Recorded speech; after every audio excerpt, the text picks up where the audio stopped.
this video, we will look at Disney stock. Disney is down from almost $200 to $95 at the moment of running the video.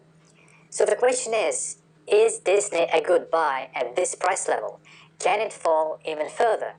So we will look at two scenarios, one bullish, one bearish, and we will compare the valuation that it was during the financial crisis to right now to see if Disney can fall even further. So we will use two projections in our calculations of fair value.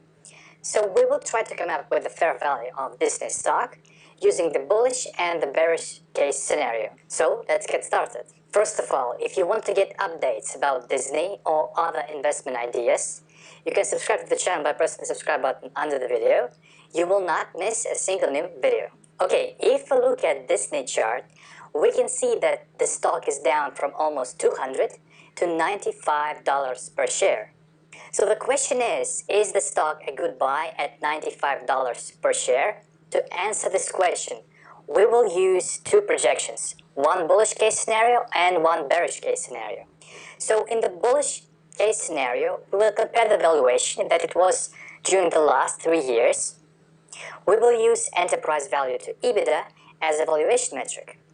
For the bearish case scenario, we will compare the valuation that it was during the financial crisis of 2008. But first, let's look at some numbers of Disney. If we look at Disney's latest 10Q report, we can see that the total revenue was close to $20 billion. $13.6 billion came from Disney Media and Entertainment Distribution, and $6.6 billion came from Disney Parks, Experiences and Products. If we look at their operating income, we can see that they have $1.9 billion from Disney Media and Entertainment Distribution and $1.7 billion from Disney Parks, Experiences and Products. So for Disney Parks, in the recent quarter, they had much higher margins. If we look at the profit margins, we can see that they are declining. Their gross margins have declined from 45% to close to 34% right now. Their operating margins have also declined from 25 to around 7 in the recent quarters. Disney also increased their debt. We have rising interest rates, high inflation, and this all visible in Disney's numbers. Okay, this brings us to the question, is Disney a good buy at this price level at $95 per share? First, let's look at current valuation. We will use enterprise value to EBITDA as a valuation metric. What is enterprise value? It is market cap plus debt minus cash. So we get the enterprise value of $212 billion. I took the current market cap and took cash equivalents, long-term and short-term debt from the recent balance sheet.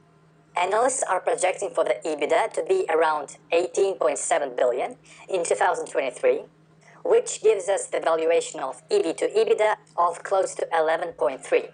Okay, let's look at the bullish case scenario. We take the current EV to EBITDA multiple of 11.3. We use the current price at the moment of running the video of $95.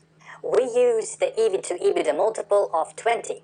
This is close to where Disney traded for the last 3 years. It traded even higher, but to be on the safe side, we will use the multiple of 20. In this case, we get the fair value of Disney stock of $168 per share, which implies an upside of 77% from the current price. If we use the EV to EBITDA multiple of 7, which was during the financial crisis of 2008, we get the fair value of Disney stock of $59 per share, which implies the negative upside of 38% from the current price. Okay, we have looked at two scenarios. In the bearish case scenario, if Disney were traded at the same multiple that it was during the financial crisis, it still has room to go down. So it still has negative 38%. History shows that at this multiple, it was a great opportunity to buy the stock. In the bullish case scenario, if the stock traded at the same multiple that it was during the last years, we can see a 77% upside from the current price. So we can see an upside of 77% and a downside of 38%. So I believe for long-term investors, Disney provides a great opportunity to buy the stock at this price level. You can have a 77% upside But we also need to consider the risks that if the valuation will be the same that it was during the financial crisis, the stock can fall even further, around 38%. Personally, I'm not planning to add Disney to my portfolio. I have another streaming stock, Warner Bros. Discovery. I believe it offers a much higher upside potential. Here's the video about the stock. If you are not subscribed to the channel, you can press the subscribe button right here. You will not miss a single new video. Thank you very much.